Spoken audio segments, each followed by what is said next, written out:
Last month, Venezuela's electoral authority declared President Nicolás Maduro had won re-election, a result that the opposition says was blatantly manipulated.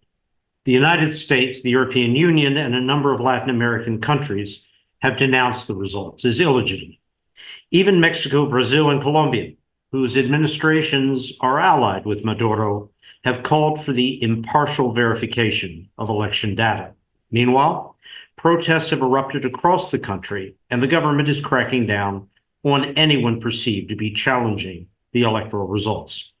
Francisco Monaldi, an expert on Latin American energy and a fellow at the Baker Institute Center for Energy Studies, is joining us today to discuss the post-election chaos and what it means for the country's troubled state-run oil sector. I'm David Satterfield, director of Rice University's Baker Institute for Public Policy in Houston, and this is Baker Briefing. Thank you for joining me today, Francisco, and I'd like to start by asking, how did we get here? Venezuela was a functioning democracy not all that long ago. Now it is in the throes of a decade-long economic crisis. Millions of people have fled in recent years. Some statistics indicate the majority of the population would like to exit, and now we have additional chaos following the election. The opposition leader, Maria Corina Machado, was in fact banned from running. Why did these elections take place at all? Why did the opposition participate? How do things move forward? Sure. So Nicolás Maduro had become autocratic in the period after the decline in the economy started in 2014. You have to remember that Hugo Chavez died in 2013. He left Nicolás Maduro at the helm. And because of the decline in the economy, the popularity of Maduro tanked, and he was unable to win elections the old-fashioned way, as Hugo Chavez did, distributing the oil money.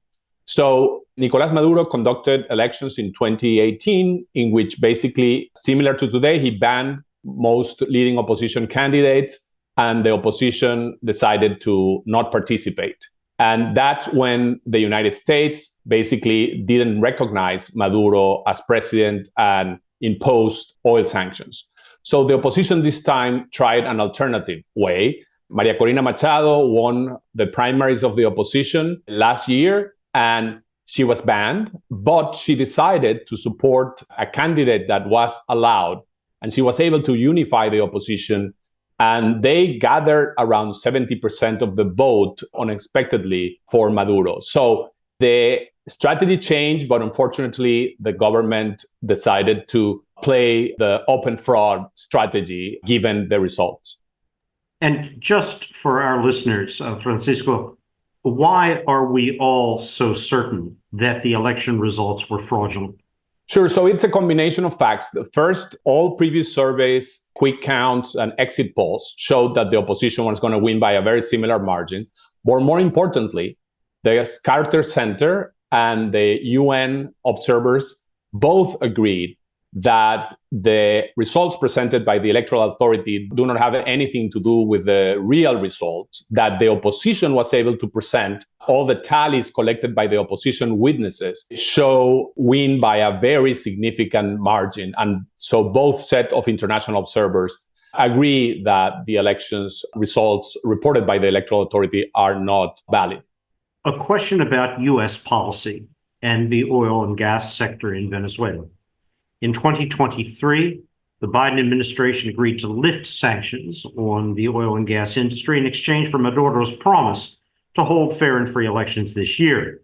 Was that the right decision to have taken from the standpoint of promoting democracy in Venezuela?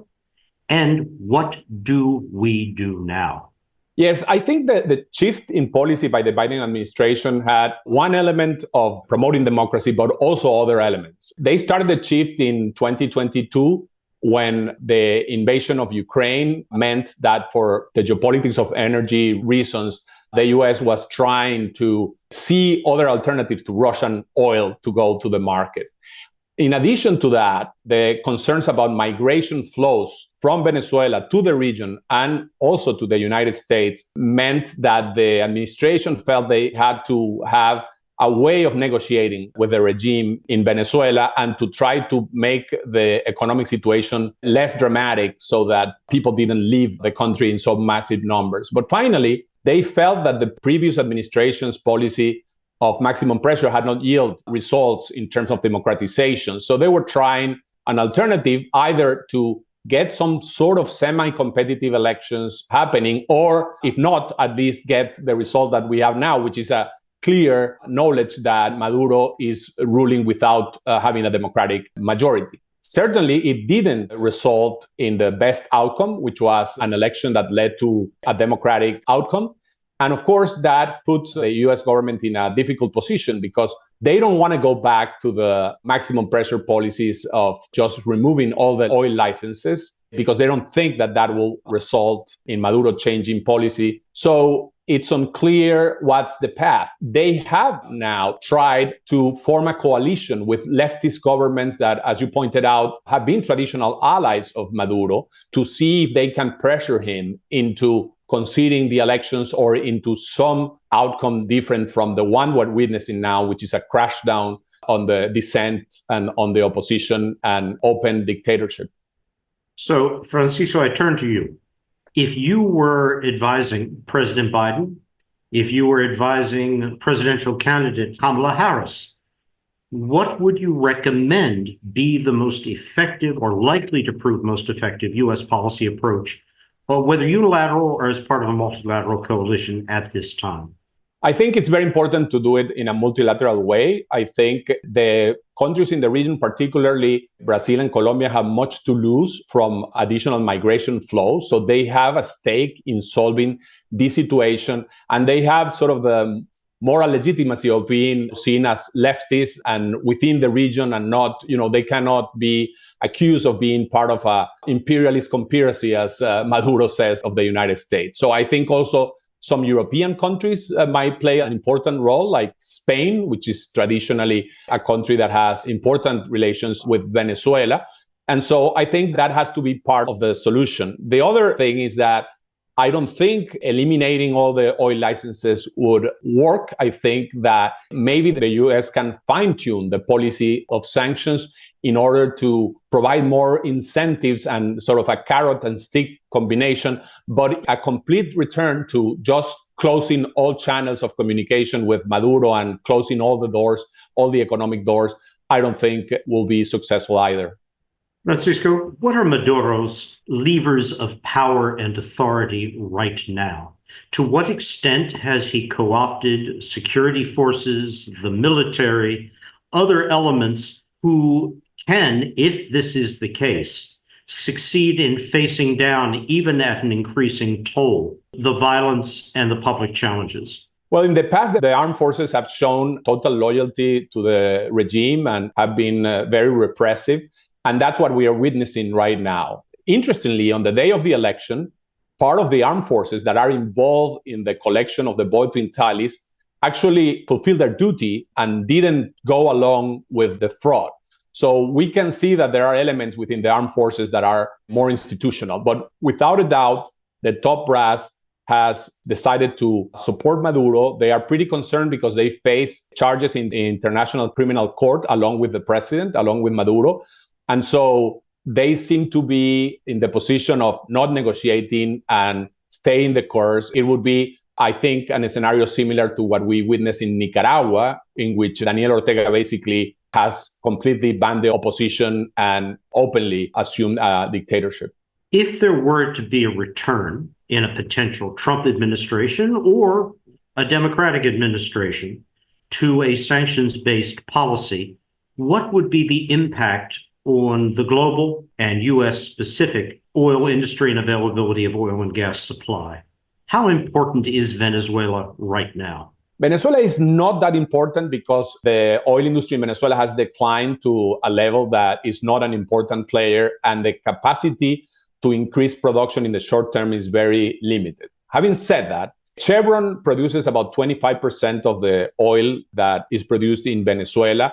And there are refiners in the Gulf Coast of the US that are eager to get that type of oil because the refiners are designed to process that oil. And I don't think this will affect in any significant way the world oil market, but without a doubt, Venezuela in the future could play an important role if other geopolitical circumstances generate an issue with oil production and the price of oil goes up. Having Venezuela ready to access the world markets, even if not a massive number of barrels, would be better than the alternative from the perspective of the US. So the US basically has pragmatically decided to avoid shutting completely down the Venezuelan oil industry and engage with the regime through the benefits they get by selling oil in the US. You talked about the important topic of migration, of population outflows on a major scale from Venezuela, the collapsed economy of the state. That's only partially the effect of sanctions on the oil industry, is it not? There are other disinvestments to foreign investment, and there are long-term problems in the sustainability of the oil industry and the need for external support to bring it back. Could you talk about those?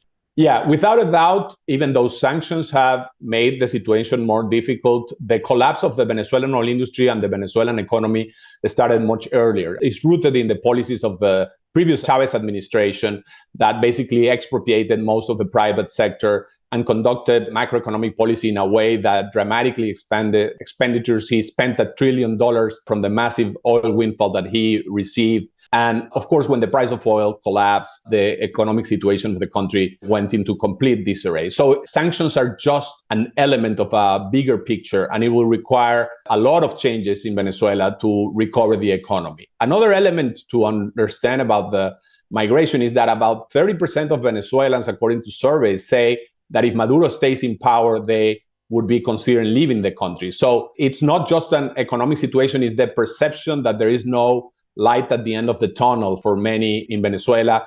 8 million people have left the country out of about 33 million, and about 500,000 have crossed the border to the US in the last decade.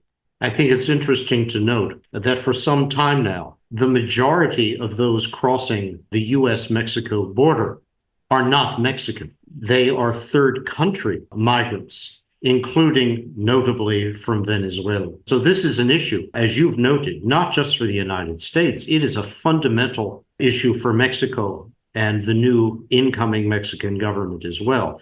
So looking at the picture outside of Venezuela, who supports Maduro? From where externally does he derive support, whether political or economic? Are Russia or China significant players?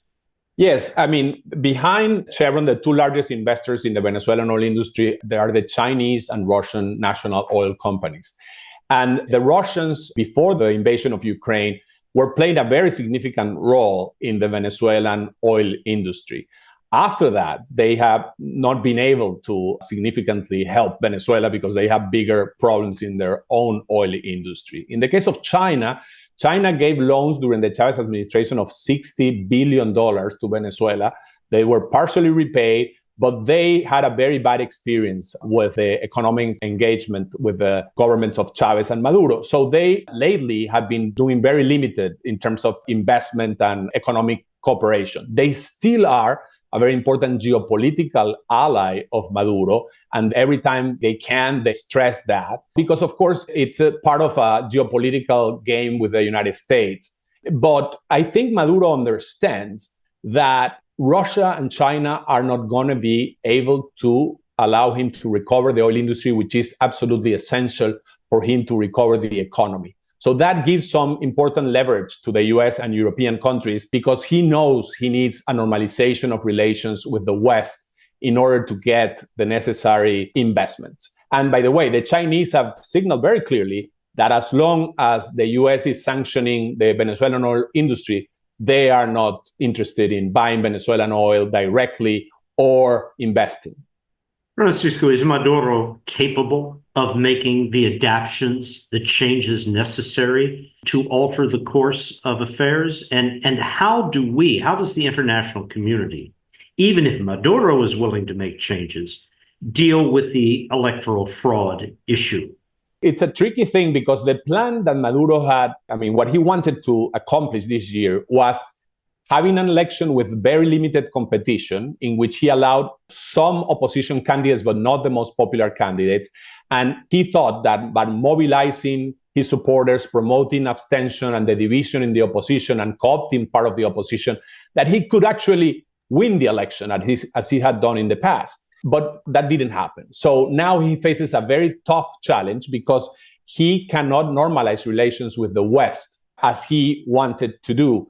And so he faces either the alternative of going back to economic decline and a very isolated country, or looking to negotiate in some way with the help of Brazil and Colombia to normalize in some way the situation in Venezuela. But he's put himself into a corner by going through this route of massive open fraud, because it makes it really hard for even his allied countries in the region to support him. If you see, the only two countries that have recognized Nicolás Maduro have been Bolivia and Nicaragua. None of the major countries in Latin America are satisfied with the electoral results.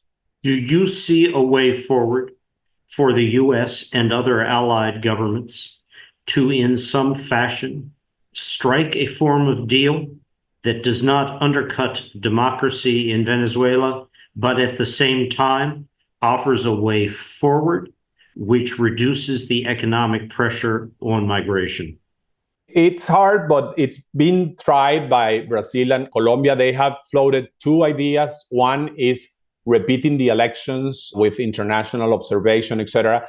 I think the problem with that is that Maduro knows that if the elections are repeated with any kind of transparency, he will lose by a landslide. And so that's not a solution to him. The other thing that the president of Colombia has proposed is the idea of creating either a coalition government like they did in Zimbabwe, which, by the way, is not a great example of success, or alternatively, a referendum on some changes to the Venezuelan constitution to reduce sort of the stakes of power, to make it easier for Maduro to see a future if he, loses the election, to guarantee sort of the place of him and his party in the political system. Of course, at this point, he controls the National Assembly, the courts, the oil company, and the military. So he has a tremendous set of tools to negotiate a transition in which he has an important role, as other autocratic regimes have done. He faces the challenge that he has this international criminal court charge that might not go away. But there are some, I think, space for negotiation. But so far, it seems that he doesn't think that he needs to negotiate. So more pressure would have to come for that to happen. Okay, my final question you just touched on. One can look at Mexico and say López Obrador, a populist, devastated the country's wealth through his economic policies, appeared to be non-comprehending of the disastrous state of either the Treasury or, if we turn to energy, the state energy hydrocarbon sector. Does Maduro grasp the magnitude of the economic crisis in the country and the state of the oil and gas industry, or is he living in a different world? Well, I think he understands. He has become much more pragmatic on the economic side, but of course his priority is to control power. So like other authoritarian regimes, he has allowed some things to happen. For example, he accepted dollarization de facto, which was very surprising because he wanted to reduce hyperinflation. He has negotiated with Chevron a new deal so that they were willing to make the investments that they are making. So without a doubt, there are elements of pragmatism that show that he understands how bad the situation got because of the policies that they implemented. But having said that, every time that he gives some concession in terms of economic policy, he seems to try to get them away as soon as he faces a political challenge. It's similar to what you see in Cuba every time that there is some sort of economic reform. So I think in the medium term, it's simply not going to work. These pragmatic openings of Maduro without some political change and return to democracy are not going to succeed in stabilizing the economy of Venezuela. And on that note, and the implications of that rather dark prospect for the U.S. in terms of migration, for Mexico, as well as the broad issue of democracy in the Americas, we will be back to this topic in the not distant future. Francisco, thank you very much. Baker Briefing is brought to you by the Baker Institute for Public Policy, which provides meaningful, nonpartisan policy analysis on the most critical challenges facing Texas, the U.S., and the world. This episode was produced by Karina Zamel. AV production was led by Kevin Young. Be sure to visit us at bakerinstitute.org to learn more. Thank you for listening.